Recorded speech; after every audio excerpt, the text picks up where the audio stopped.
ভালো থাকারই সময়, ঠিক না বেঠিক? বলেছেন কে? আল্লাহ বলছেন ইন্নাল আবরারা লাফি নাঈম। যারা ভালো মানুষ, যারা আলেমের পক্ষে থাকে, ইসলামের পক্ষে থাকে, তারা জান্নাতের সুশীতল ছায়ার মধ্যেই থাকবে। কথা বলুন ঠিক কিনা? ওয়া ইন্নাল ফুজ্জারা লাফি জাহিম। যারা রাতে দিনে ধর্ষণ করে, খুন করে, নিষ্পাপ মানুষগুলোকে ফাঁসির দড়িতে ঝুলিয়ে এই বাংলাদেশকে কলঙ্কিত করেছে। আমার কলিজার টুকরা, যার চেহারাটা দেখলে বারবার আমার হৃদয়টা কেঁপে ওঠে, আলী রাইহান ভাইকে 5 আগস্টে গুলি করে খুন করেছে। আল্লাহ বলছেন ওয়া ইন্নাল ফুজ্জারা লাফি জাহিম। ওই সমস্ত ফুজ্জারগুলো কার থাকবে? কথা বলুন ঠিক কিনা?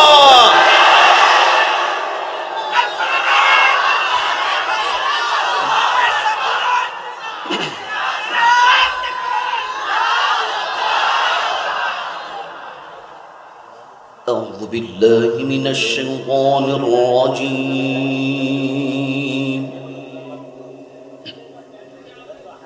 بسم الله الرحمن الرحيم.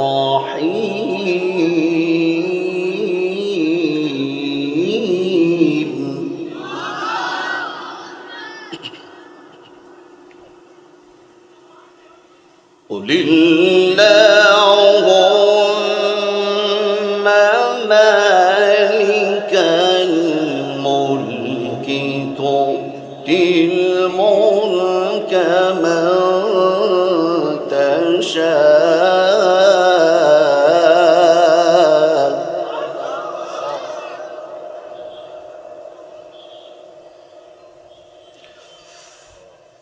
تؤتي الملك من تشاء وتنزع الملك ممن تشاء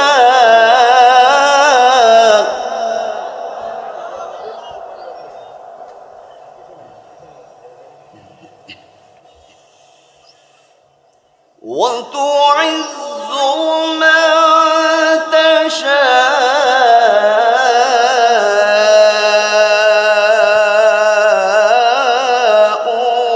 وتذل من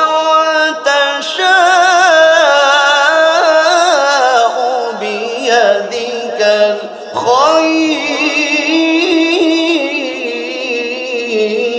الخير إنك على كل شيء قدير.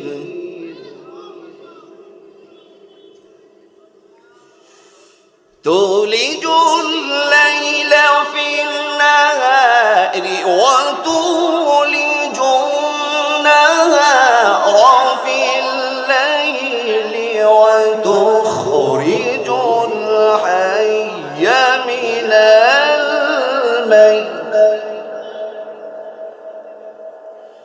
وتخرج الحي من الميت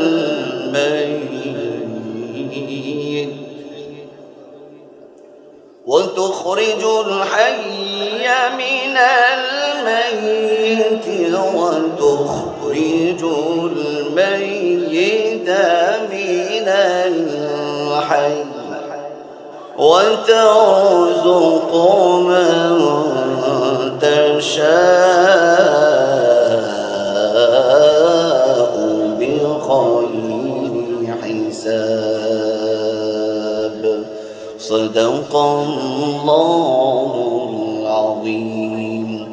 وقال النبي صلى الله عليه وسلم الدنيا سجن للمؤمن وجنة للكافر أو كما قال عليه الصلاة والسلام.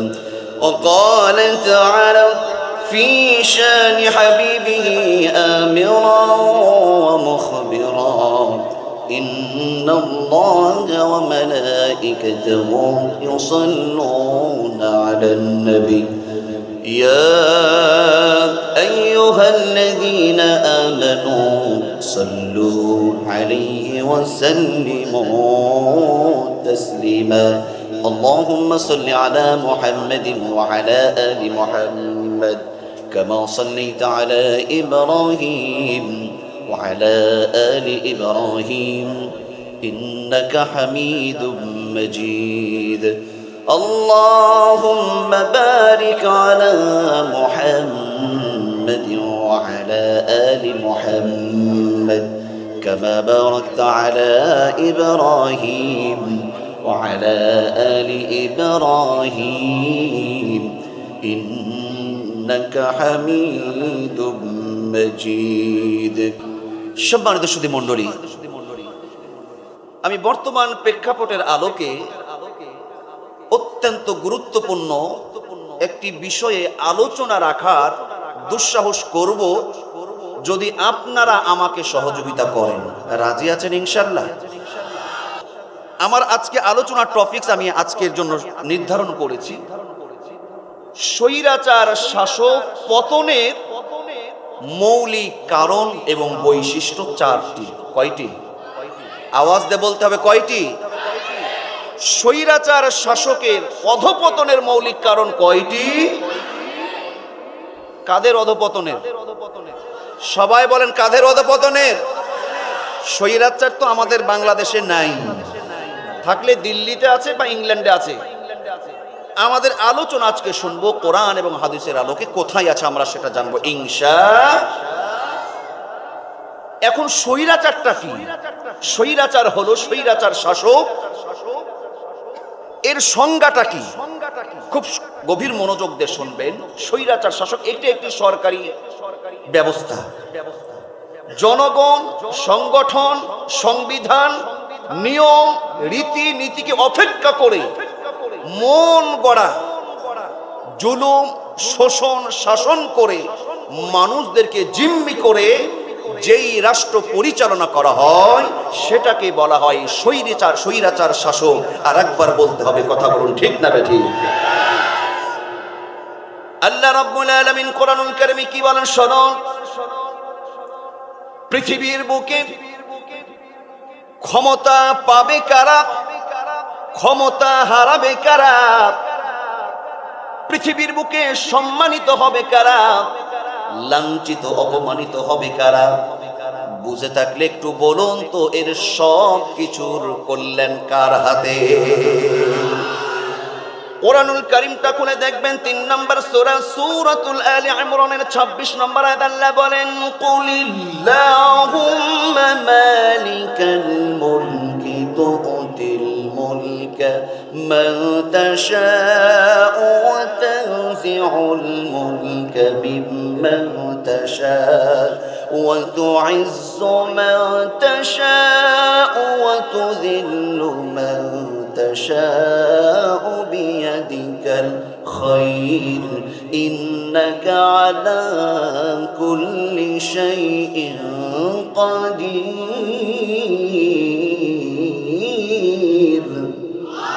আল্লাহ বলেন, ও নবী ও হাবিব, আপনি বলুন সমস্ত রাজত্বের মালিককে। সমস্ত রাজত্বের মালিক আমার আল্লাহ। আমার আল্লাহ যাকে চান রাজত্ব দান করেন। রাজত্ব দান করার পরে যদি বাড়াবাড়ি করে, নমরুদ ফেরাউনের মতন জুতা পিটা করে বাংলার জমিন ছাড়তেও আল্লাহ কিন্তু দেরি করে না। কথা বলুন ঠিক কিনা? ওয়া তুইজ্জু মান তাশা ওয়া তুযিল্লু মান তাশা বিয়াদিকাল খায়র। শুধু তাই না, আল্লাহ বলছেন আমি ইজ্জত দান করি, আমি তাদেরকে বেইজ্জতি করি। স্বৈরাচার শাসকরা বেইজ্জতি বাংলাদেশে তো একটাও হয় নাই। কথা বলুন ঠিক না বেঠি? হয়েছে? হয় নাই? বেইজ্জতি হয় নাই, শুধু সাবেক বিচারপতি মানিকের বিচি নাই। শিক্ষার জন্য বলছি, কথা বলুন ঠিক না বেঠি? আমার বাবাজিরা, লম্বা কথা বলছিলাম, স্বৈরাচার শাসকের অধঃপতনের বলতে হবে মৌলিক কারণ কয়টি? এক নম্বর কারণ হলো, আমি কোরআন হাদিস স্টাডি করে দেখেছি, যুগে যুগে যেই সমস্ত স্বৈরাচার শাসকদের অধপতন ঘটেছে, তার এক নম্বর কারণ হলো তারা ইচ্ছাই অনিচ্ছাই অহংকার প্রদর্শন করেছে। কথা বলুন ঠিক কিনা? অহংকার করবে যারা, অচিরেই ধ্বংস হবে তারা। কথা ঠিক না ব্যাঠি? স্বৈরাচার শাসক যারা যুগে যুগে স্বৈরাচারের এই ভূমিকা পালন করেছে, দরদের আমার, আল্লাহ পাক একটু সময় দিয়েছে, কিন্তু ছাড় দিয়েছে, ছেড়ে দেয় নাই। পৃথিবীর সবচাইতে বড় আল্লাহর সঙ্গে ধৃষ্টতা দেখানো দুঃসাহস করেছিল, কত বড় স্বৈরাচার ছিল, 400 বছর যে শাসন কার্যক্রম পরিচালনা করেছিল নমরুদ। নাম কি? এই নমরুদ এখন আছে না অধপতন হয়েছে? কেমন পতন হয়েছে? নমরুদ তো ধ্বংস হয়েছে, নমরুদের নাম নেওয়ার মতো, নমরুদের নামে কেউ নাম রাখে, এই রকম দুঃসাহস কেউ করে? এইখানে নমরুদের নামে কেউ আছেন? থাকলে একটু হাত তোলেন। জামাত ইসলামের পক্ষ থেকে 50,000 টাকা দেওয়া হবে। নমরুদ নামে কেউ আছেন? ইব্রাহিম নামে কেউ আছে না নাই? আওয়াজ দিয়ে বলতে হয়, মুসলমান আছে না নাই? যারা স্বৈরাচার হবে, নমরুদকে আল্লাহ পাক জুতা পিটা করেছেন। আল্লাহ কুরআনুল কারীমের সূরাতুল হুদের মধ্যে 102 নম্বর আয়াতে আল্লাহ পাক বলেন, ওয়াকাযালিকা আখযু রাব্বিকা ইযা আখাযাল কুরা ওয়া হিয়া যালিমা ইন্না আখযাহু আলীমুন শাদীদ। আল্লাহু আকবার।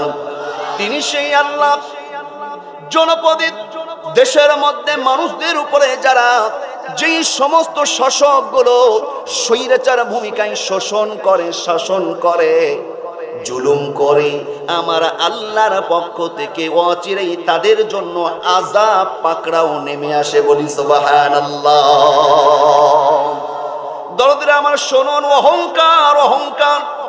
আল্লাহ বলছেন সূরা লোকমানের 18 নম্বর আয়াত, ওয়ালা তুসাইরু خدك للناس ولا تمشي في الأرض مرحا إنك لا تخرق الأرض ولا تبلغ الجبال طولا। আমার আল্লাহ বলেন, খবরদার খবরদার খবরদার, মুখ বাঁকা করে অহংকার করে কথা বলো না, আর মানুষের সামনে অহংকার প্রদর্শন করো না। আমার আল্লাহ অহংকারকারীকে পছন্দ করে না। কথা বলুন ঠিক কিনা? মুখ বাঁকা করে কথা বলতে নিষেধ করছেন কে? মুসলমান আসতে বলবেন না, নিষেধ করেছেন কে? আমাদের সমাজে মুখ বাঁকা করে কথা আছে না নাই? আছে না নাই? কেমন মুখ বাঁকা জানেন? বেশি বাড়াবেরো না, বেশি দুঃসাহস দেখিও না। আমরা কিন্তু এখনো খেপি নাই, খেপলে তোমাদের খবর আছে। এই রকম মুখ বাঁকা করে কিছু নমরুদের, ফেরাউনের দোসররা কথা বলেছিল। আওয়াজতে বলুন, কথা ঠিক না ব্যাঠি? কি অহংকার করেছিল? অহংকার দেখেন, পতনের যে অহংকার, পতনের যে 1 নম্বর কারণ হলো অহংকার। আমার ছাত্ররা বৈষম্য বিরোধী ছাত্র আন্দোলন যখন আন্দোলন শুরু করলো, সারা দেশ যখন একদিকে, তখন তারা এসি রুমের মধ্যে বসে এই রকম ভাবে বিবৃতি দেয়, আমরা এখনো মাথা গরম করি নাই, তোদেরকে সাইজ করতে, শিক্ষার্থীদেরকে বলে তোদেরকে সাইজ করতে আমার ছাত্রলীগই যথেষ্ট। এই রকম দুঃসাহস, এই রকম বাঁকা কথা বলেছিল না বলে নাই? আওয়াজ দিয়ে বলুন, বলেছিল না বলে নাই? কথা বলতে হবে, হয় কথা বলবেন, যারা কথা বলবে না বুঝতে হবে। কথা বলতে রাজি আছেন? কথা বোধ একটু কড়া হয়ে যাচ্ছে, তেলতেলা কি ওয়াজ শুরু করব? একটা কাহিনী ধরবো নাই? চলবে কথা? কি অহংকার করেছিল? অহংকার করে বলেছিল। আপা কি বলল? যে মুক্তিযোদ্ধাদেরকে চাকরি দিব না তো রাজাকারের বাচ্চাদেরকে চাকরি দিব? কথা বলুন ঠিক না ব্যাঠে? আমার আল্লাহ রাজাকার এই শব্দটা বরদাস্ত করে নাই। সারা পৃথিবীর যিনি আলোড়ন সৃষ্টিকারী প্রখ্যাত আলেমে দ্বীন আল্লামা দেলওয়ার হোসাইন সাঈদী সাহেবকে রাজাকার এই ট্যাগ লাগিয়ে দিয়েছিল। কথা বলুন ঠিক নাকি? আল্লামা সাঈদী সাহেব যে রাজাকার ছিল না, সেটা বৈষম্য বিরোধী ছাত্র আন্দোলনের মাধ্যম দিয়ে আল্লাহ প্রমাণ করে দিয়েছে যে তোমরা আলেমদেরকে, জামাতদেরকে, জামাত শিবির যারাই করে আল্লামা সাঈদী সাহেবকে রাজাকার বলেছ। আমার আল্লাহ বলছে, দেখ তোর ঘরের আওয়ামী লীগের ছেলেরাই বলতে শুরু করেছে তুমি কে, আমি কে, তুমি কে। আওয়াজ তো তুমি কে। কথা কি মনে আছে? এইগুলো কি অহংকার করে কথা বলা ছিল না? মুখ ব্যাকা করে অহংকার করে কথা বলে নাই মুসলমান। শুনুন, আল্লামা সাঈদী সাহেবকে রাজাকার কথা বলেছে। আল্লাহ পাক এই রাজাকার ট্যাগ দিয়ে তাদেরকে ধ্বংস করেছে। মুসলমান কথা বলুন ঠিক কিনা?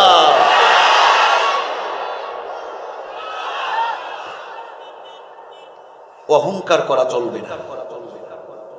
অহংকার করবে যারা অধঃপতনের মধ্যে অচিরেই পড়বে, তারা কোনো সন্দেহ আছে? আল্লাহ কি বলেন এবার শুনুন। অহংকার যারা করবে, এই অহংকার চরিত্র বৈশিষ্ট্য, এটা কোন মানুষের বৈশিষ্ট্য হতে পারে না। একটু জানা থাকলে বলুন তো এই বৈশিষ্ট্যটা কাদের? বলতে পারবেন এই বৈশিষ্ট্যটা কাদের? এই বৈশিষ্ট্য হলো মানুষের না, এই বৈশিষ্ট্য হলো শয়তানের। কথা ঠিক কিনা? 2 নম্বর সূরা সূরাতুল বাকারার 34 নম্বর আয়াত দেখবেন, আল্লাহ বলেন ওয়াইদ কুলনা লিল মালাইকাতি ইসজুদু লিআদম ফাসাজাদু ইল্লা ইবলিস। আল্লাহু আকবার। আল্লাহ বলেন আমি যখন সমস্ত ফেরেশতাদেরকে নির্দেশ দিলাম আদমকে তোমরা কি করো, সিজদা করো, ফাসাজাদু, সবাই মেনে নিল, কেউ অহংকার করলো না, আদমকে সিজদা করলো, ইল্লা ইবলিস, একজন ব্যতীত। কে ব্যতীত? ইবলিস। ফেরেশতাদের যে শিক্ষক ছিল, অহংকার করার কারণে আমরা নূরের তৈরি মাটির আদমকে কেন সিজদা করব? অহংকার করে। ইল্লা ইবলিস, আল্লাহ বলছেন ফাসাজাদু ইল্লা ইবলিস আবা ওয়াস্তাকবার ওয়া কানা মিনাল কাফিরিন। অহংকার করে সিজদা দিল না। কার হুকুম লঙ্ঘন করলো? আল্লাহর হুকুম লঙ্ঘন করলো। আল্লাহ পাক তাকে কাফেরে পরিণত করে দিল। কথা বলুন ঠিক না ঠিক? আমার দরদানে খেয়াল করুন, অহংকার, এই অহংকারের পরিমাণ কোথায় গিয়ে দাঁড়িয়েছিল? অহংকারের পরিমাণটা কোথায় গিয়ে দাঁড়িয়েছিল? এত অহংকার করত, তারা শুধু মনে করত আমার দলের লোক হবে যারা এইগুলো মুক্তিযোদ্ধা, অন্য দল করবে যারা তারা হলো রাজাকার। কথা বলুন ঠিক কিনা? এই কারণে এই কথা বলেছিল যে মুক্তি যোদ্ধার ছেলেদেরকে সব চাকরি দিব না তো রাজাকারের বাচ্চাদেরকে চাকরি দিব। মানে এটাই প্রমাণ করে তুমি যদি আমার দলে থাকো তুমি মুক্তিযুদ্ধ। কি যোদ্ধা? কি যোদ্ধা? তুমি যদি অন্য দলে যাও, আমার বিরোধিতা করো, তুমি রাজাকার। আওয়াজ দেয় বলুন। আমার দরদেরা শুনুন, জুলুম করেছিল, শোষণ করেছিল, অহংকার করেছিল। 400 বছর শাসন করার পরেও নমরুদ সর্বপ্রথম এই ধৃষ্টতা দেখিয়েছিল কাকে? আল্লাহকে। এবং আল্লাহর সঙ্গে অহংকার করেছিল। সেই নিজেই প্রভু দাবি করেছিল। সেই নিজে প্রভু দাবি করেছিল। নমরুদ পয়গম্বর ইব্রাহিম আলাইহিস সালাতু ওয়াস সালামকে বলল, ও ইব্রাহিম, তুমি আমাকে রব, আমাকে প্রভু মানতে পারো না কেন? তোমার কোন ইবাদতে বাধা দেয়? তুমি আবার কোন রবের তুমি গোলামি করো? পয়গম্বর ইব্রাহিম আলাইহিস সালাতু ওয়াস সালাম তিনি বলেছিলেন আমি যে আল্লাহর গোলামি করি সেই আল্লাহ হলো মানুষকে জন্ম দেয়, সেই আল্লাহই মানুষের মৃত্যু ঘটাই। বলি সুবহানাল্লাহ। পয়গম্বর ইব্রাহিম যখন এই কথা বললেন, এই স্বৈরাচার অহংকারকারী নমরুদ তখন বলল, যে আমিও তো এটাও করি, জীবন দান করি, আমিও মৃত্যু দিই। তার কারাগার থেকে ফাঁসির দুইজন আসামিকে বের করে নিয়ে আসলো। একজনকে মুহূর্তের মধ্যে ছুরির আঘাত দিয়ে তাকে বিদায় করে দিল। আর একজনকে যখন আঘাত করে হত্যা করতে যায়, বলল না তোকে মারবো না, যা তোর আমি জীবন দিয়ে দিলাম। যখন এই কথা বলে পয়গম্বরকে বলে ইব্রাহিম তুমি কি দেখলে আমি একটার জীবন দিলাম আর একটার জীবন বাঁচালাম? ইব্রাহিম পয়গম্বর বলে তাহলে আর একটা কাজ করে দেখান দেখি। আমার আল্লাহ প্রতিদিন পূর্ব দিকে সূর্য উঠায়, পশ্চিম দিকে প্রতিদিন পূর্ব দিকে সূর্য উঠায়। আজকে আপনি একটা দিন শুধু দেখাবেন, তবে আমি আপনাকে মেনে নিব। যদি আপনি দেখাতে পারেন তবে আপনি রব, আপনি প্রভু মেনে নিব। একটা দিন পূর্ব দিক থেকে নয়, আপনি পশ্চিম দিক থেকে সূর্য উঠাবেন। এই কথা যখন বলেছে স্বৈরাচার নমরুদের জবান তখন লা জবাব, মুখটা বন্ধ হয়ে গেছে। কথা ঠিক না ব্যাঠি? আমাদের বাংলাদেশেও এসি রুমের মধ্যে বসে টকশোর মধ্যে তুমি বড় বড় কথা বলতে, কিন্তু আমরা জানি তুমিও নমরুদ ফেরাউনের মতো ওই মক্কা মদিনায় গিয়ে মাথায় কালো পট্টি লাগিয়ে আর ঘরের মধ্যে বসে তুমিও মাঝে মধ্যে বলো আল্লাহ। তুমি তো জানো বাংলার মানুষ কেউ না জানলেও আমি সবগুলোকে ধোকা দিয়ে বোকা বানিয়ে আমার দলে করে রেখেছি। কিছু চাকরি দিয়ে, কিছু টাকা দিয়ে, কিছু ব্যবসা দিয়ে, কিছু টেন্ডার দিয়ে, কিছু পদবি দিয়ে। কিন্তু আল্লাহ আমি তো তোমাকে বোকা বানাতে পারবো না, তুমি আমাকে বেইজ্জতি করো না, আর একটু ছাড় দাও না। দরদের আমার, আল্লাহ ছাড় দেয়, কিন্তু আওয়াজ দিয়ে বলেন ছাড় দেয় ছেড়ে। ওমাকারু ওমাকারাল্লাহ। অনেকের মনে মনে একটা প্রশ্ন উকি দিচ্ছে, বলবো প্রশ্নটা কি? অনেকে মনে করছে হুজুর আপনি এই কথা বলছেন, তাহলে তো আজ থেকে 15-16 বছর ধরে দেখছিলাম কত কিছুই না আপনারা করলেন, কই কিছুই তো করতে পারেন নাই। তার মানে আমরা বুঝি যে ওনারও ভালো ভালো কিছু আমল ছিল এবং আল্লাহর বোধহয় ওনার প্রতি দয়া ছিল, বিধায় আল্লাহ ওনাকে এতদিন বাঁচিয়ে রেখেছে। এই রকম অনেকে আমার সামনেও বলেছে, আমি নিজে প্রমাণ, আমাকে ডাইরেক্ট বলেছে যে ওনার ভালো কিছু গুণ আছে বিধায় আল্লাহ ওনাকে ধ্বংস করছে না। কিছুদিন আগে, আজ থেকে 3 মাস আগে বলেছে কোনো লাভ হবে না। আমি বলেছিলাম মুখ ফুলিয়ে, হরেকগ্রাম বাজারে খোঁজ নিয়ে, আমি বাজারে বলেছিলাম সেমিফাইনাল খেলা চলছে, ইনশাআল্লাহ এই মাসের মধ্যেই ফাইনাল হবে। তো মাস কি 5 আগস্টের মধ্যেই কুল্লুহুম খালাস করে দিয়েছে। কথা বলুন ঠিক কিনা? দরদির আমার খুব খেয়াল করবেন, অহংকার করা চলবে না। যে কথা বলছিলাম, অনেকে বলেন নিশ্চয় ভালো কোনো আমল আছে, না হলে ধ্বংস হবে না কেন? আপনারা এত কানাকাটি করছেন, এত কিছু হচ্ছেন টুপিওয়ালারা, তাহলে ওনাকে নামাতে পারছেন না কেন? প্রশ্ন আছে না নাই? আপনার প্রশ্নের উত্তর আজকে আমি দিয়ে যাব। যারা বলেন আল্লাহ হয়তো ওনার প্রতি দয়া করেছেন, ওনার প্রতি রহমত ছিল বিধায় এতদিন ওনাকে টিকিয়ে রেখেছে, কিন্তু এই ধারণাটা ভুল। এই কথাটা মোল্লার নাকি আল্লাহর? আওয়াজ দিয়ে বলুন কার? আল্লাহ রাব্বুল আলামিন 3 নম্বর সূরা সূরাতুল আলী ইমরানের 178 নম্বর আয়াতটা খুলে দেখবেন। আল্লাহ বলেন ওয়ালা ইয়াহসাবান্নাল্লাযীনা কাফারু আন্নামা নুমলি লাহুম খায়রুল লিআনফুসিহিম ইন্নামা নুমলি লাহুম লিয়াসদাদু ইসমা। আমার আল্লাহ বলেন যারা জুলুম করে, যারা স্বৈরাচার শাসকের ভূমিকা পালন করে, আমি আল্লাহ তাদেরকে মাঝে মধ্যে একটু অবকাশ দিই, আমি ছাড় দিই। কারণ আছে না নাই? আল্লাহ বলছেন কারণটা তোমরা শোনো, আমি ওদেরকে পাকড়াও করি না কেন, ছাড় দিই কেন?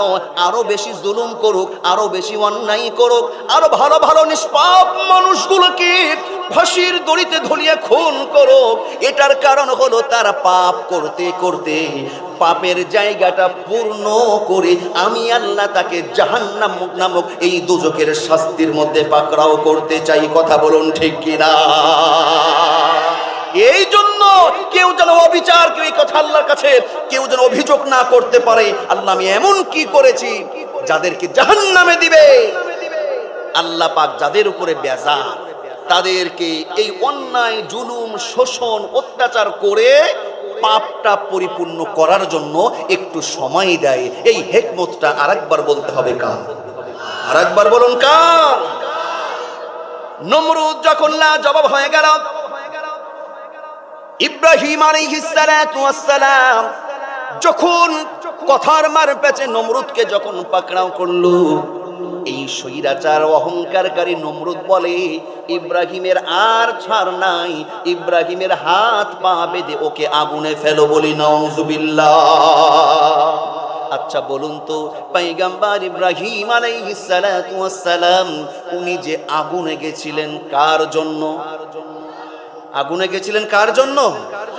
আল্লামা সাইদি সাহেব 13 বছর জেলখানায় কাটিয়ে শাহাদাতের পেয়ালা পান করে কবরে চলে গেছেন। সাইদি সাহেবের এই জীবনটা ত্যাগ দেওয়া কার জন্য? গোলাম আজম সাহেব, মতিউর রহমান নিজামী সাহেব, আমার ভাইয়েরা, জামাতের অসংখ্য আমির যারা নামাজ পড়তো, তাহাজ্জুদ পড়তো, হক প্রতিষ্ঠা করত, জীবন দিয়েছে, বাতিলের সঙ্গে আপোষ করে নাই। এটা ছিল কার জন্য?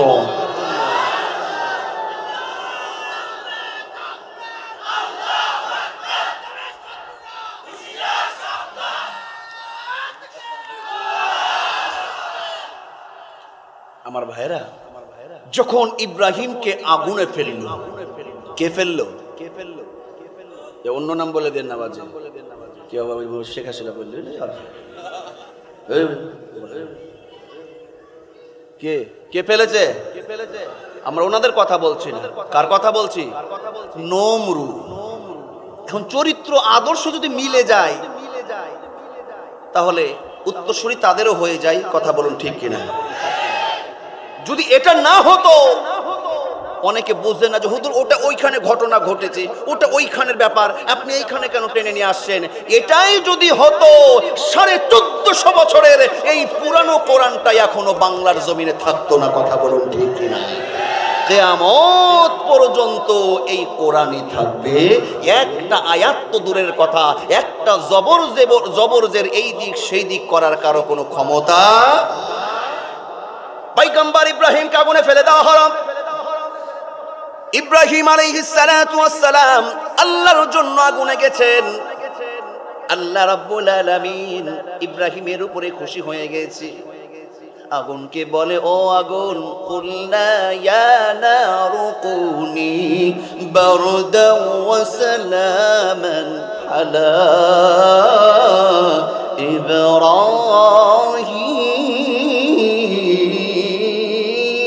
ইব্রাহিম। আল্লাহ আগুনকে বলল, ও আগুন, খবরদার খবরদার, আমার ইব্রাহিমের জন্য না গরম না ঠান্ডা এমন হবি। আগুন বলে, আল্লাহ কেমন হব? সালামান, না গরম না ঠান্ডা, আরামদায়ক সালামান হয়ে যা। আমার ইব্রাহিম আলাইহিস সালাতু ওয়াস সালাম কোন বর্ণনায় পাওয়া যায় 1 দিন নয়, 2 দিন নয়, আগুনে ছিলেন কয়দিন? 40 দিন আগুনে ছিলেন। কয়দিন? 40 দিন আগুনে থাকার পরে যেই দিন আগুন থেকে বের হয়ে আসে, নমরুদের সঙ্গ পাঙ্গরা মনে করে, হাই রে হাই, ইব্রাহিমের গোস্ত তো দূরের কথা, হাড্ডিও খুঁজে পাওয়া যাবে না। কিন্তু পয়গম্বর ইব্রাহিমকে সুন্দর শান্তিতে, সুন্দর দেহ দিয়ে ওই আগুন থেকে উদ্ধার করেছিলেন। আর একবার বলুন তো তিনি কে? শুধু তাই নাই, পয়গম্বর ইব্রাহিম বলেছিলেন আমার জীবনে যত সুখ শান্তি আনন্দ গেছে, আমি নমরুদের অগ্নিকুণ্ডে আগুনের মধ্যে যেই 40 দিন ছিলাম, এই 40 দিন আমার জীবনের সব চাইতে সুন্দর শান্তি ভালো মুহূর্ত পার হয়েছে, বলি সুবহানাল্লাহ। আমার মন বলে আল্লামা সাঈদী সাহেবের ছাত্র হওয়ার যোগ্যতা আমি জাকির রাখি না। আল্লামা সাঈদী সাহেব 13 বছর জেল কেটেছেন। আমি মাঝে মধ্যেই আলোচনায় এই কথা বলতাম, 13 বছর পরে আল্লামা সাঈদী সাহেব যদি বিদায় না নিতেন, আমার মন বলে উনি জেলখানা থেকে বের হয়ে এসে পয়গম্বর ইব্রাহিমের মতনই বলতেন, তোমরা মনে করছো 13 বছরে আমি কষ্টে ছিলাম, বিপদে ছিলাম, মুসিবতে ছিলাম, তোমাদের ধারণা ভুল। আল্লামা সাঈদী সাহেব বেঁচে থাকলে তিনি হয়তো এই কথাই বলতেন, আমি 13 বছর আমার জীবনের সব চাইতে সুখ শান্তি এবং আনন্দের সময় পার করেছি, বলি সুবহানাল্লাহ। আল্লামা সাঈদী তুমি মরনি, শহীদ হয়েছ তুমি এটাই জানি। কথা বলুন ঠিক না ব্যাঠি? আল্লামা সাঈদ মৃত্যুবরণ করেছে, ওনাকে খুন করা হয়েছে, এর বিচার বাংলার জমিনে হবে। হাত তুলে বলতে হবে কথা ঠিক না বেঠিক?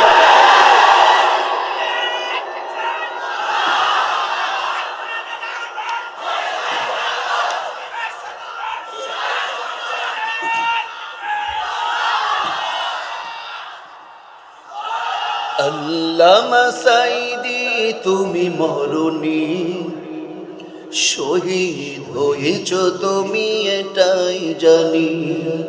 আল্লামা সাঈদী তুমি মরনি, শহীদ হয়েছ তুমি এটাই জানি। দেখা তো হবে না এই জীবনে, দেখা হবে জান্নাতে ফুল বাগানে। দেখা তো হবে না এই জীবনে, দেখা হবে জান্নাতে ফুল বাগানে। এই আশা কবুল করো আল্লাহ তুমি, শহীদ হয়েছ তুমি এটাই জানি। শহীদ হয়েছ তুমি এটাই জানি। আল্লামা সাঈদী তুমি মরনি, শহীদ হয়েছ তুমি এটাই জানি। শহীদ হয়েছ তুমি এটাই জানি। কথা বলুন ঠিক না ব্যাঠি? পয়গম্বর ইব্রাহিম আলাইহিস সালাতু ওয়াস সালাম উনিও বিদায় নিয়েছে, আল্লামা সাঈদী সাহেব বিদায় নিয়েছেন। আমি বলতে চাই নমরুদ তো বিদায় নাই। আপনারা বোধহয় নাই না আছেন? কথা বলেন, নমরুদ বিদায় নিয়েছে না এখনো আছে? কোথায় আছে? দারুসাহাটে। নমরুদ কি আছে না গেছে? নমরুদকে বিদায় করেছে আল্লাহ পাক। কেমন দেখেন আল্লাহ কি খেলা খেলেছে, ব্যাখ্যাগুলো একটু বুঝবেন।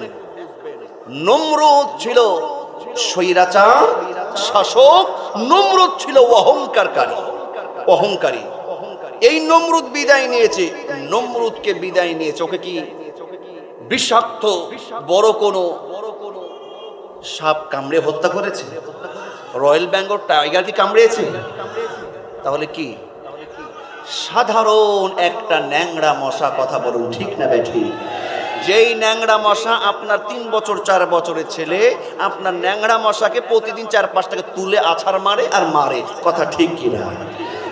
এই ন্যাংরা মশা দিয়ে আল্লাহ পাক কেন নমরুদকে সাইজ করলেন? আল্লাহ বোঝাচ্ছেন যে তোরা যত বড় স্বৈরাচার হও না কেন, যত বড় বাটপার হও না কেন, তোমাদেরকে সাইজ করতে বড় কোনো কামানের আমার দরকার নেই। তোদের ইজ্জত ধুলাই মিটিয়ে দেওয়ার জন্য আল্লাহ পাক একটা ন্যাংরা মশা বলছে, ও ন্যাংরা তোকে এখন আমার দরকার, ঢুক নমরুদের নাকের মধ্যে। আমি বলছিলাম নমরুদের নাকের মধ্যে আল্লাহ পাক কি ঢুকিয়েছেন? ন্যাংরা মশা। বলছে কি হয়ে গেল? মাথায় মারে, সহ্য হয় না, যত মারে বলছে মার, খাদেম খুদেম যেগুলো আছে বাড়াবাড়ি শুরু, না রে শান্তি পাই না। আগের যুগের মানুষ এই পন্স আর চামড়া স্যান্ডেল না, খড়ম কাঠের খড়ম পড়তো। খাদাম যখন মাসায় বলছে ভালোই তো লাগছে, মা এই মার যখন শুরু করেছে ন্যাংরা মশা মারতে মারতে মারতে, যখন ন্যাংরা মশার ব্যথায় যখন একেবারে প্যাদানে শুরু, নমরুদের কাজ খতম, ন্যাংরা মশা নাক থেকে উড়াল দিয়ে আল্লাহর হুকুমে চলে গেছে। বলি সুবহানাল্লাহ। এইখান থেকে শিক্ষা হলো কি জানেন? 15 বছর, 15 বছর তাকিয়ে দেখুন ডানে বামে অনেক স্বৈরাচারদেরকে পতনের জন্য বড় বড় সংগঠন কত রকমের মিছিল মিটিং আন্দোলন করেছে, দামাতে পেরেছিল? কত রকমের ব্যবস্থা করা হয়েছিল, হেফাজত ইসলাম, জামাত ইসলাম, বিএনপি সহ, কিন্তু নামাতে পারে নাই।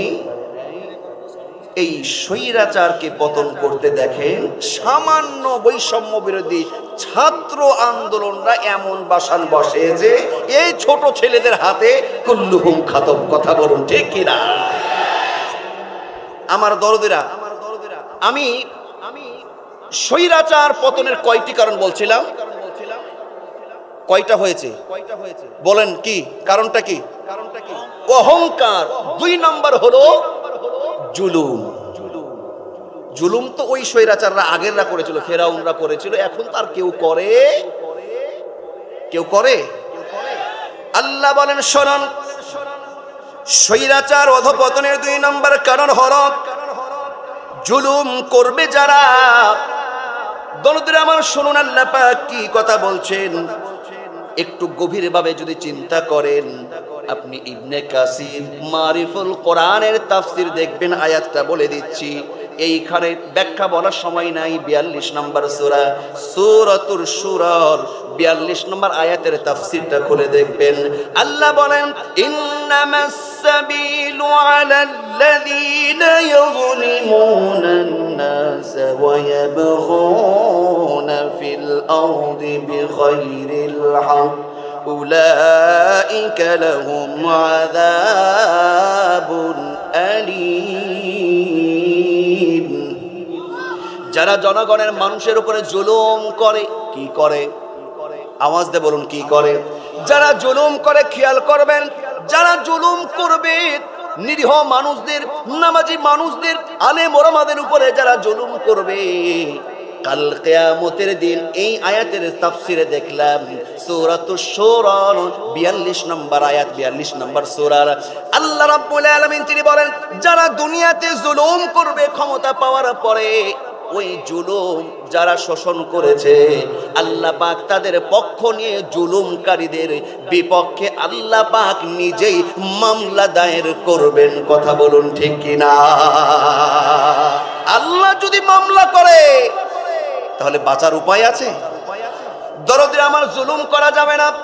আল্লাহ রাব্বুল আলামিন বলেন ওয়ামান আযলামু মিম্মান ইফতারা আলাল্লাহি কাযিবান আও কাযযাবা বিল হক লাম্মা জাআ আলাইসা ফি জাহান্নামা মাসওয়াল লিল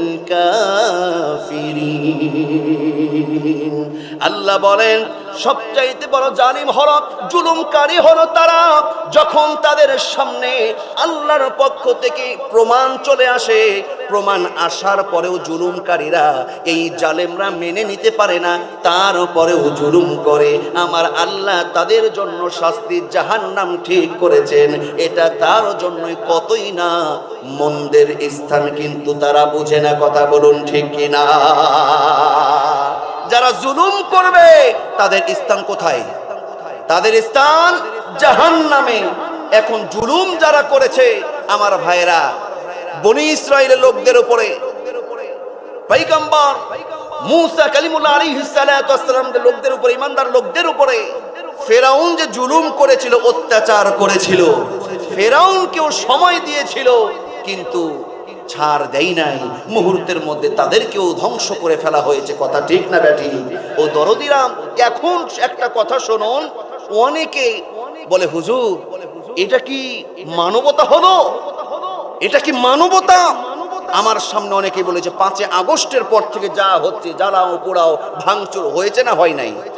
আওয়াজ দিয়ে বলুন, হয়েছে না হয় নাই? আমরা বলছি, মাইকে বলছে হয়েছে, নিঃসন্দেহে হয়েছে। কথা বলুন। 5 আগস্টের পরে, দ্বিতীয় স্বাধীনের পরে দেশে জ্বালাও পোড়াও হয়েছে। এই জ্বালাও পোড়াও ভাঙচুর দেখে অনেকের মানবতা উতলে উঠেছে। কথা বলুন ঠিক কিনা? যাদের মানবতা এখন উতলে উঠেছে, আমি আপনাদের বিবেকের কাছে নাড়া দিতে চাই।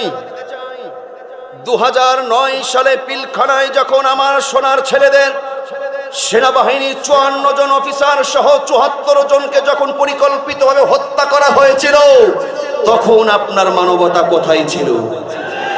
2013 সালে 5 মে শাপলা চত্বরে হেফাজত ইসলামের আন্দোলনে সেই দিন সাধারণ নিরীহ নামাজি মানুষকে, হাজি গাজীগুলোকে, শত শত আলেম ওলামাগুলোকে হত্যা করে তাদের রক্ত দিয়ে হোলি খেলা হয়েছিল, তখন আপনার মানবতা কোথায় ছিল? কথা বলুন ঠিক কিনা?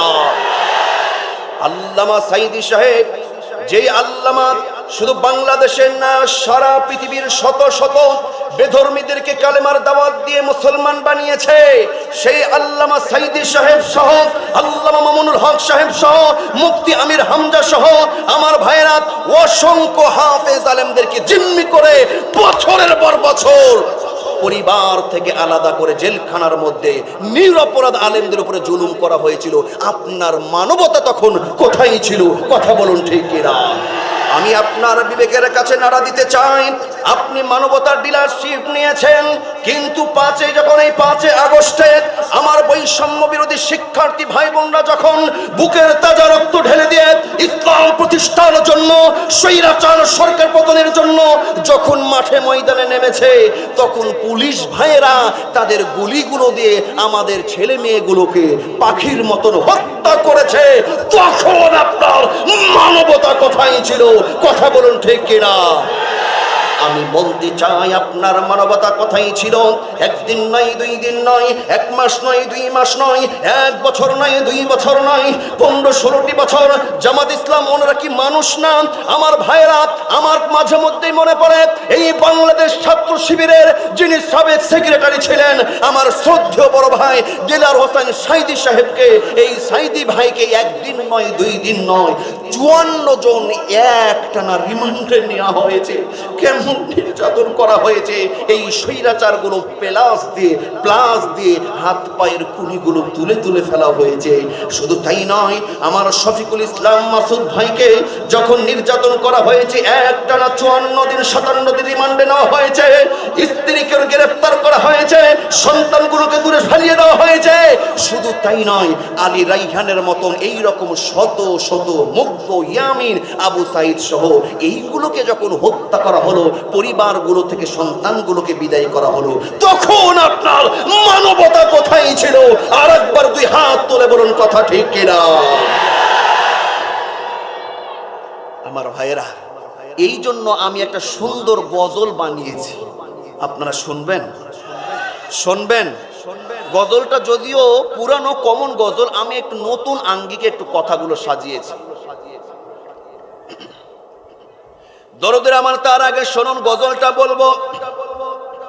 কিন্তু যারা জুলুম করবে, যারা জুলুমের ভূমিকা পালন করবে, আমার আল্লাহ কি বলছেন শুনুন। ওয়ান্তাসরু মিন বাদি মা যুলিমু وسيعلم الذين ظلموا أي منقلب ينقلبون।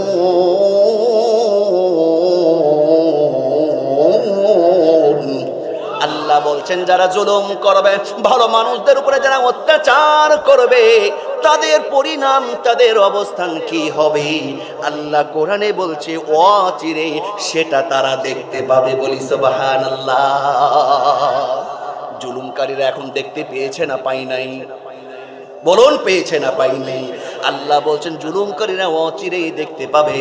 দরদের এবার শুনুন, যারা জুলুম করে, 2 নাম্বার স্বৈরাচার সরকার অধপতনের 2 নাম্বার কারণ হলো জুলুম করা। কথা বলুন ঠিক কিনা?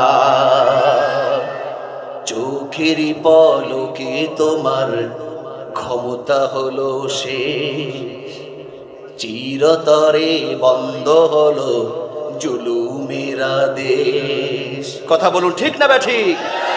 চোখের পলকে তোমার ক্ষমতা হলো শেষ, চিরতরে বন্ধ হলো জুলুমের আদেশ।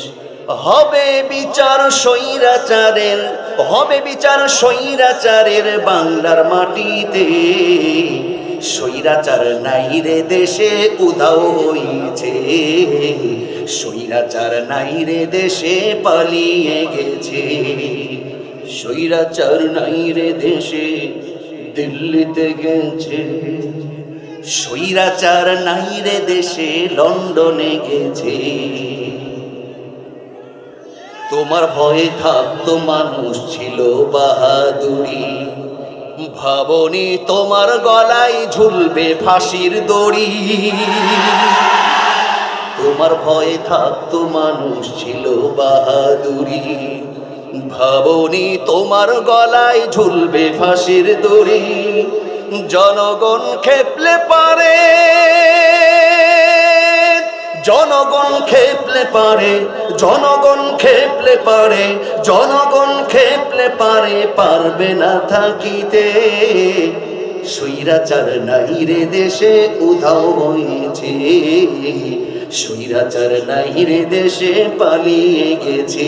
কথা বলো টেকেরা।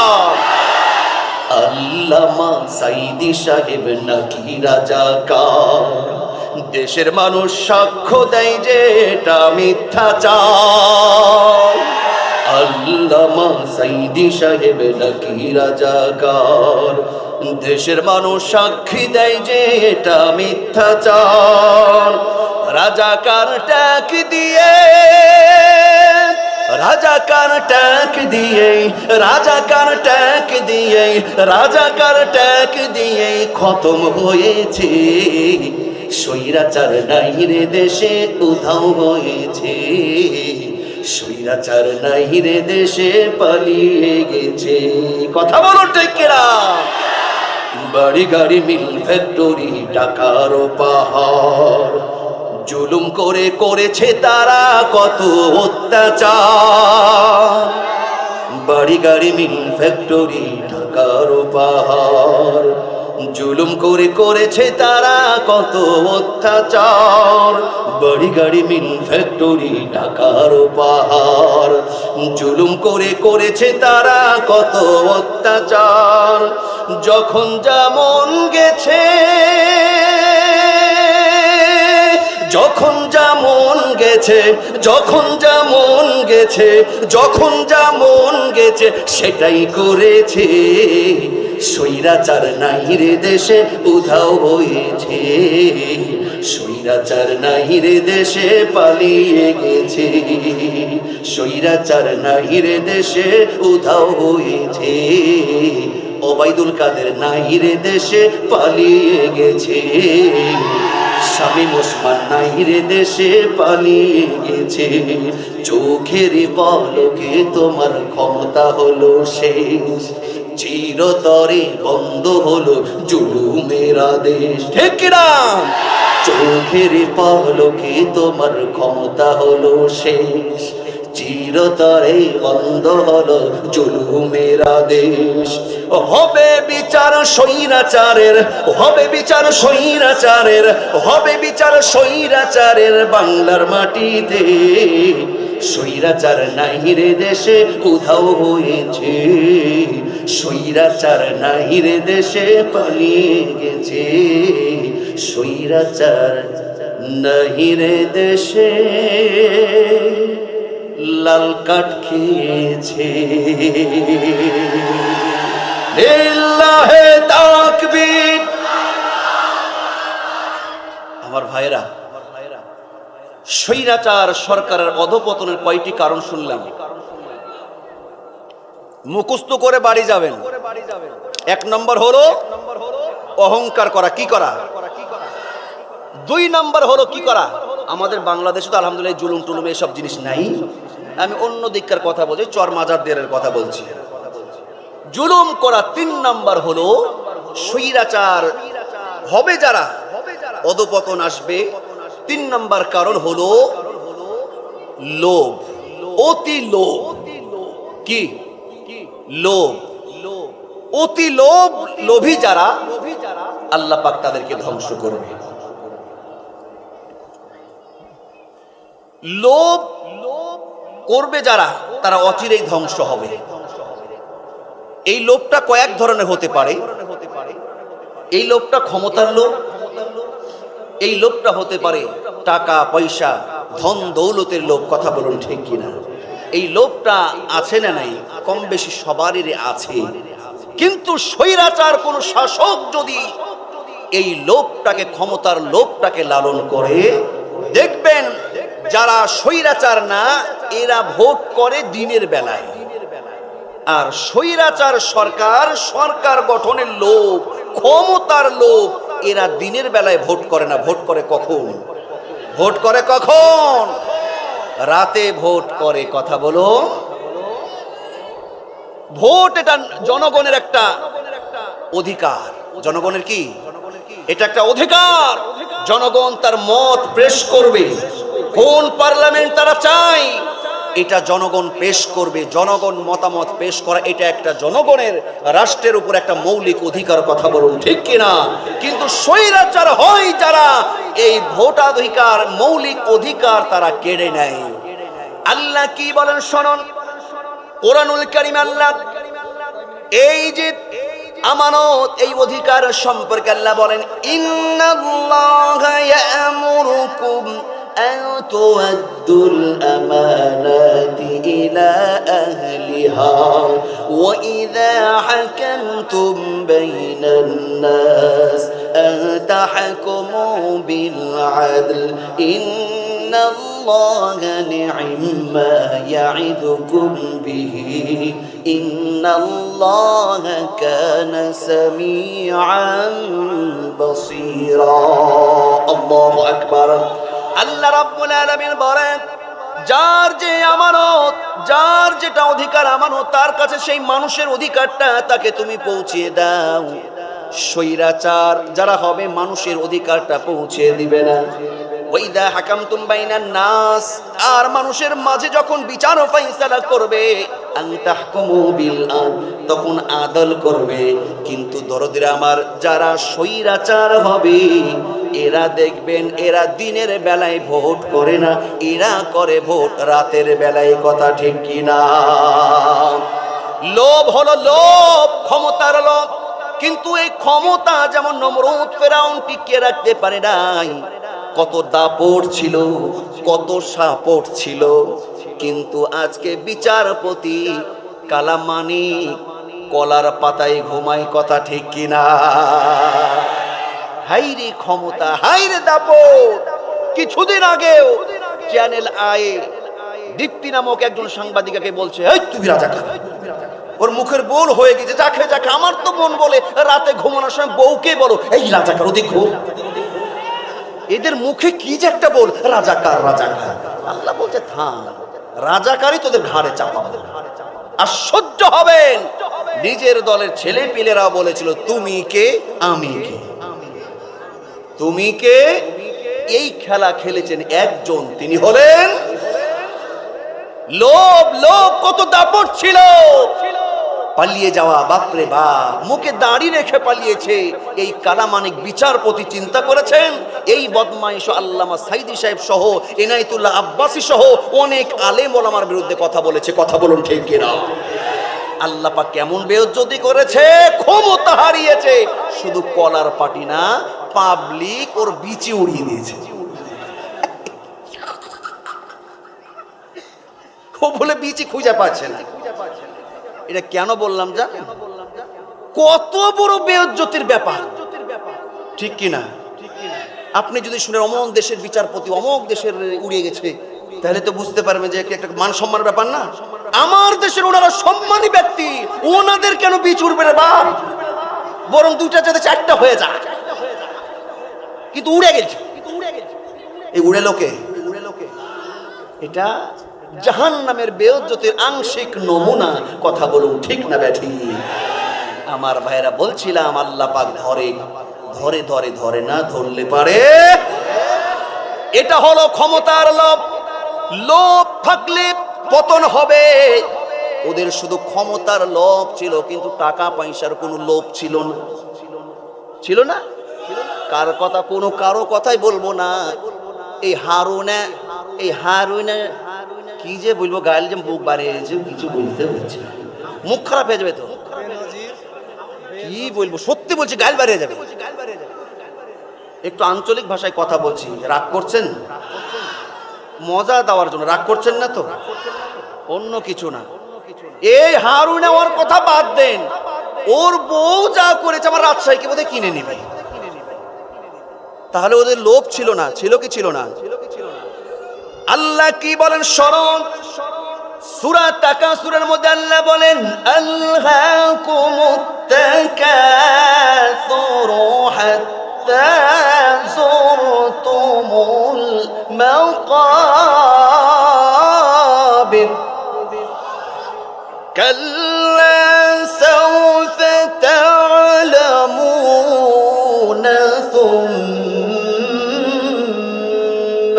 কাল্লা সাওফা তা'লামুন।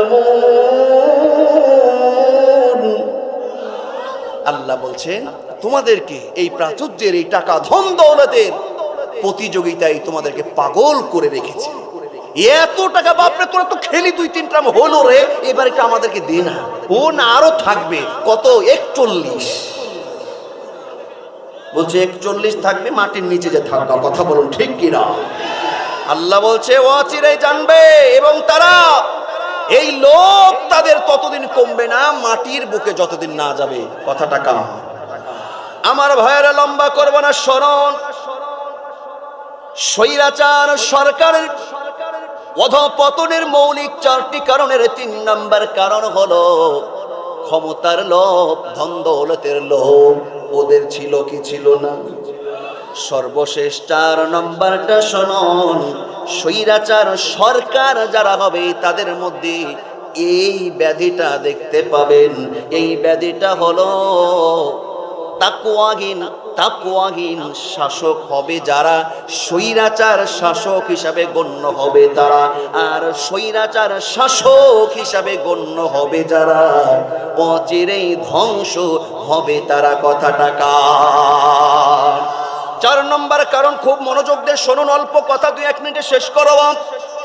স্বৈরাচার সরকারের অধঃপতনের 4 নম্বর কারণ, তাকওয়াহীন শাসক যারা হবে এরাই স্বৈরাচার শাসকের ভূমিকা পালন করবে। এখন তাকওয়াটা যদি আপনার থাকে, কোন বিচারপতির যদি তাকওয়া থাকতো, কি থাকতো? বিচারপতি মানিকের যদি তাকওয়া থাকতো, আমি মনে করি বিচিও থাকতো। ওর তাকওয়া নাই, এলপি আউট ওটাও নাই। এই মেয়র যদি চাইতো, ওই তো মনে করছে মাটির নিচে চলে যায়, গেলে ভালো হতো। আমি বলছিলাম তাকওয়া হলো শুধু দাড়ির মধ্যে তাকওয়া না, শুধু টুপির মধ্যে তাকওয়া না। অনেকে দেখছে মুসলমানদের পিঠের চামড়া থাকছে না, আর ওই টুপি দাড়ি নিয়ে এখনো পড়ে আছে। এর হাত বানবো বুকে, নাভির নিচে নাকি উপরে, তুই পাছায় বানগা। ওইগুলো দেখার দরকার নাই, ইসলামের 12টা বাজছে, এইগুলো তোমার দেখা নাই। হাত বানা বানি নিয়ে আজকে তুমি শয়তানি শুরু করেছো। কথা বলুন ঠিক কিনা? আল্লাহ বলেন ইয়া আইয়ুহাল্লাযীনা আমানু তাকুল্লাহা হাক্কা তুকাতিহি ওয়া লা তামুতুন্না ইল্লা ওয়া আনতুম মুসলিমুন।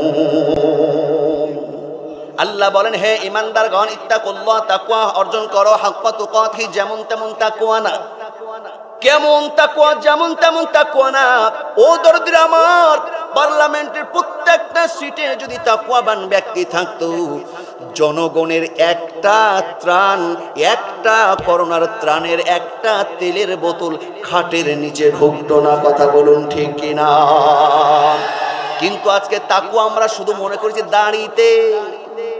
যদি দাড়িতে থাকে তাহলে, এতদিন বলেছিলাম আমরা রবীন্দ্রনাথ ঠাকুর আজকে বাদ, এখন যদি দাড়ির মধ্যেই যদি তাকওয়া থাকে তাহলে বলবো এফ রহমান, সালমান এফ রহমান, মনে আছে? কি তাকওয়াবান ব্যক্তি না? তাকওয়াবান ব্যক্তি যদি হবে এই সালমান এফ রহমান, দাড়ি সেভ করে, আমি সত্যি বলছি আমি চিনতে পারিনি। আমি বলছি হলুমান ঢাওয়ার কে রে? অনেকক্ষণ ধরে দেখছি, আমার অনেকক্ষণ সময় লেগেছে, আমার অনেকক্ষণ সময় লেগেছে। এই সালমান এফ রহমান দাড়ি কেটেছে, তাকওয়া আছে না নাই? তাকওয়া আছে। আল্লাহ বলছেন, ও ইমানদার, হাক্কা তুকাতিহি, তাকওয়া শুধু কোরআনের ময়দানে না, তাফসীরের মাহফিলে না।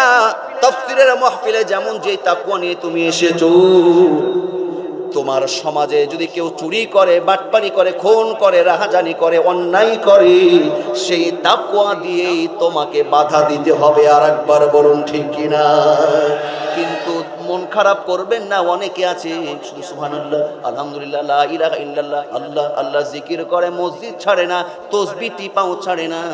ডানে বামে কার বাড়িতে খাবার হচ্ছে না, বিধবা খেতে পাচ্ছে না, দেখা নাই, মাথায় ঘুমটা দিয়ে ওদিকে যা হচ্ছে হয়ে যাক, আমার পেট ঠিক থাকলে সব ঠিক। এই রকম তাকওয়াবান বাংলাদেশে একটাও নাই। আল্লাহ বলছেন হাক্কা তুকাতিহি। লেবাস শুধু এটাই তাকওয়া না, তাকওয়া হলো আপনার কলবের বিষয়। হাক্কা তুকাতিহি, যথাযথ তাকওয়া অর্জন করবে। ওয়ালা তামুতুন্না ইল্লা ওয়া আনতুম মুসলিমুন, আর অবশ্যই মুসলমান না হয়ে মৃত্যুবরণ করো না। কথাটা কার? আমার ভাইয়েরা খেয়াল করুন, শেষ কথা হলো, তাকওয়াবান যদি ব্যক্তি হয়, তাকওয়াবান যদি শাসক হয়, এই রাষ্ট্র পরিচালনা যদি তাকওয়াবান না করে, আমার ভাইরা, আপনি নামাজি, টুপিওয়ালা, দাড়িওয়ালা, আমার ভাইরা, সংখ্যায় যারা গরু, সংখ্যায় যারা বেশি আমরা মুসলমান বাংলাদেশে, ঠিক কিনা? সংখ্যায় গরু, আমার ভাইরা, শুধু সংখ্যা গরুরাই শান্তি পাবে না।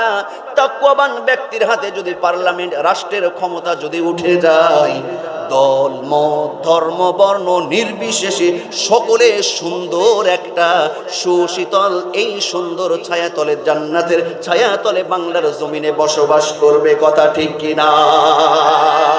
তাকওয়া না থাকার কারণে ঢাকাতে আজ থেকে কয়েক বছর আগের কথা আমার মনে পড়ে গেল। কয়েক বছর আগের কথা, বিশ্বজিৎকে কুবিয়ে, চাপা দিয়ে কুবিয়ে বিশ্বজিৎকে হত্যা করা হয়েছিল। ঠিক না ব্যাঠিক? যারা মনে আছে ঠিক না ব্যাঠিক বলেন? ঢাকাতে বিশ্বজিৎকে হত্যা করা হয়েছিল। নাম শুনে বুঝে যাচ্ছে ওটা বেঈমান না ইমানদার? বেঈমান। হিন্দু বিশ্বজিৎ, ওকে এমন কোবানা শুরু করলো। অপরাধ একটা, অপরাধ কি? ও শিবির করে। কি করে? শিবির করে। রে বাপরে বাপ, শিবির আবার কি জিনিস রে? শিবির কি জিনিস?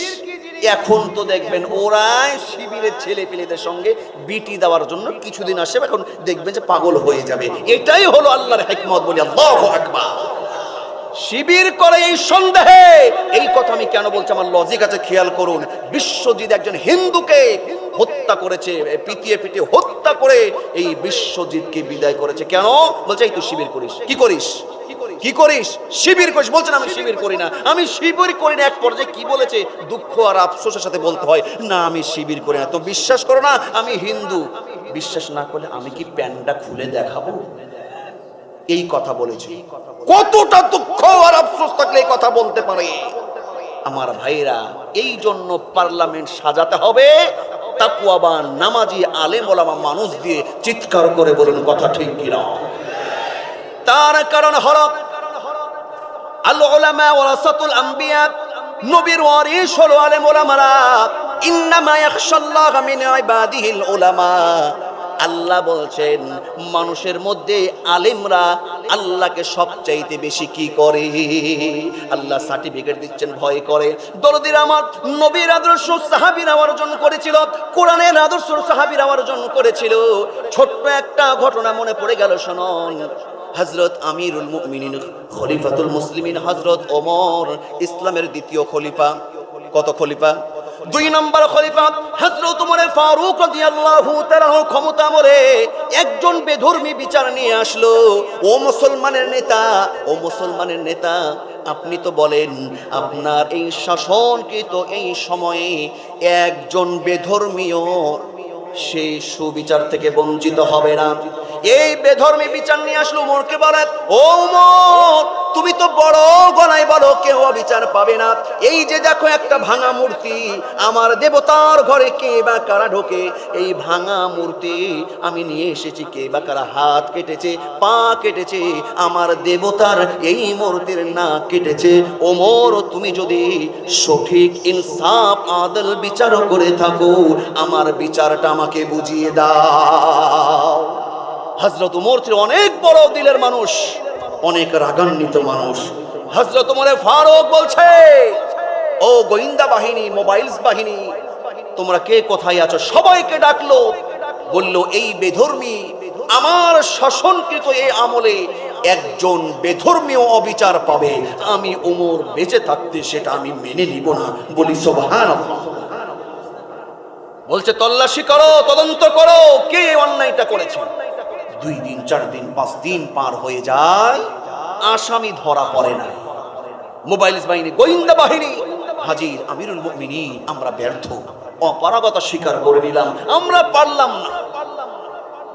কেমন তাকওয়াবান ব্যক্তি যদি হয়, পার্লামেন্টে কোরআন যদি বাস্তবায়ন হয়ে যায়, ও আমার দরদেরা শুনুন, আমিরুল মুমিনিন খলিফাতুল মুসলিমিন এবার বলছে, ও বেধর্মী ভাই, তোমার বিচার আমি দিতে পারলাম না। তোমার দেবতার ঘরে ঢুকে কে বা কারা না কেটেছে, পা হাত ভেঙেছে, আমি বিচার দিতে পারলাম না। তবে তুমি নিরাশ হয়ে যেও না, আমি বিচার দিতে পারলাম না। এই যে আমার কাছে খোলা তরবারিটা বের করে বেধর্মীর হাতে ওমর তরবারিটা তুলে দেয়। ওমর বলে, ও বেধর্মী ভাই, খবরদার তুমি আমার উপরে কষ্ট রেখো না, আমার উপরে অবিচার, আমার উপরে তুমি কোন রাগ রেখো না। তার কারণ আমি বিশ্বনবী মুহাম্মদুর রাসূলুল্লাহ সাল্লাল্লাহু আলাইহি ওয়াসাল্লামকে বলতে শুনেছি, যে রাষ্ট্রের সংখ্যালঘুদের উপরে অত্যাচার করবে, জুলুম করবে, অবিচার করবে, কাল কিয়ামতের দিন আল্লাহ পাক সংখ্যালঘুদের পক্ষ নিয়ে সংখ্যাগুরুদের বিরুদ্ধে আল্লাহর সামনে মামলা দায়ের করবে। আমিরুল মুমিনিন খলিফা বলে, ও বেধর্মী ভাই, তুমি যদি কাল কিয়ামতের দিন আল্লাহর পার্লামেন্টে যদি আমার নামে মামলা করো, আর তোমার পক্ষ নিয়ে আমার দয়ার নবী আমি ওমর যদি আমার বিপক্ষে দাঁড়িয়ে যাই, সেই দিন আমি কি জবাব দেব, আমি কি বলবো, আমি যেন লাজবাব হয়ে যাই, আমি জবাব দিতে পারবো না। বরং তুমি ক্ষমা করে দাও, তোমার বিচার এই যে তরবারিটা নাও, তুমি নিজ হাতে তোমার দেবতার সঙ্গে যেমন আচরণ করা হয়েছে, যেইভাবে অঙ্গহানি করা হয়েছে, তুমি আমার হাত কাটো, পা কাটো, আমার নাক কেটে তুমি বিচারটা বুঝিয়ে নাও। আমার ভাইরা, এই ঘটনা যখন এই রকম ঘটে, দূর থেকে একজন যুবক এই ঘটনাটা পর্যবেক্ষণ করে, দৌড়ে আসে, বেধর্মীর পায়ে পড়ে যায়, ও বেধর্মী ভাই, খবরদার, আমিরুল মুমিনিন খলিফাতুল মুসলিমিন হযরত ওমরের অঙ্গহানি করবে না, হযরত ওমরের বেহুজ্জতি করবে না। তার কারণ আমাদের খলিফার কোনো দোষ নাই। তোমার দেবতার এই মূর্তির নাক ভেঙেছে, হাত ভেঙেছে কে? এটা অন্য কেউ নয়, এটা এমন গোপনে এই কাজটা আমি করেছি, আমি আর আমার আল্লাহ ছাড়া অন্য কেউ দেখে নাই। তোমার যদি বিচার নেওয়ার ইচ্ছা হয়, আমার উপরে তুমি যা ইচ্ছা সেটা বিচার করে নাও। বলি সুবহানাল্লাহ। এই ঘটনা যখন ঘটে, বেধর্মী হিন্দু চিন্তা করে, হায় রে হায়, এটা কেমন ধর্ম, কেমন দিন, যে মানুষগুলো নিজের ধর্ম বাদ দিয়ে অন্য ধর্মের মানুষদের বিচার দেওয়ার জন্য এতটা তৎপর, ইহকাল না পরকালের বিচারের জন্য এতটা ভয়ে বিতস্ত। বেধর্মী বলছে, আমি বুঝে নিয়েছি এটা একেবারে ন্যাচারাল ঘটনা, এটা বাংলাদেশের সাজানো পুলিশের কোনো ঘটনা না। ঠিক না ঠিক? বেধর্মী বলে, ও ভাই আমি বুঝেছি, খবরদার খবরদার আমার বেয়াদবি মাফ করে দাও। লিল্লাহি তাকবীর। প্রধান বক্তার আগমন, আব্দুল্লাহ আল আমিন ভাইয়ের আগমন। লিল্লাহি তাকবীর। রাজশাহীবাসীর পক্ষ থেকে, রাজশাহীবাসীর পক্ষ থেকে, আল আকসা মানব কল্যাণ সংগঠনের পক্ষ থেকে প্রধান বক্তার আগমন। জি আলহামদুলিল্লাহ, মোহতারাম আমাদের মাঝে চলে আসুন। শেষ কথা হলো, এই অবস্থা দেখে বেধর্মী বলছে আমার বোঝা সারা, ও আমিরুল মুমিনিন খলিফাতুল মুসলিম, আমি বুঝতে পেরেছি এটাই হলো শ্রেষ্ঠ দিন, এটাই হলো শ্রেষ্ঠ ইসলাম। আমাকে আর দেরি না করিয়ে এই মুহূর্তে কালেমা পড়িয়ে দেন, আমিও মুসলমান হয়ে যেতে চাই। বলি সুবহানাল্লাহ।